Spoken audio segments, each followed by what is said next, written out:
প্রথমে মোবাইলে অথবা পিসিতে result.buu.ac.bd ওয়েবসাইটে প্রবেশ করবেন অথবা ভিডিও ডেসক্রিপশনে লিংক দেওয়া থাকবে।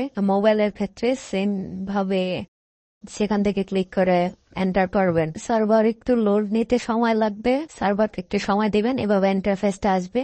প্রোগ্রাম এখানে নিয়ে প্রোগ্রাম আপনারা নির্বাচন করবেন, যেমন আমি BABSS নির্বাচন করতেছি।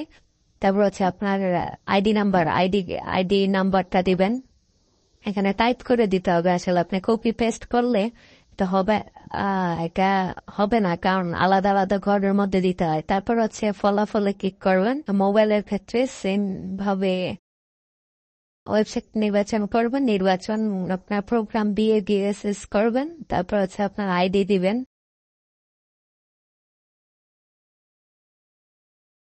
তাহলেই হচ্ছে সার্ভারটা হয়তো আপনার ফেল হয়ে যেতে পারে, সেক্ষেত্রে আবার রিলোড দিবেন। আর যদি ফেল না হয় সেক্ষেত্রে আপনার ফলাফল চলে আসবে, আপনার রেজাল্ট চলে আসবে। আর রেজাল্টটাকে আপনি চাইলে প্রিন্ট করে নিতে পারবেন। প্রিন্ট বলতে আপনি চাইলে PDF আকারে তো মোবাইলে সেভ করে রাখতে পারবেন বা পিসিতে সেভ করে নিতে পারবেন।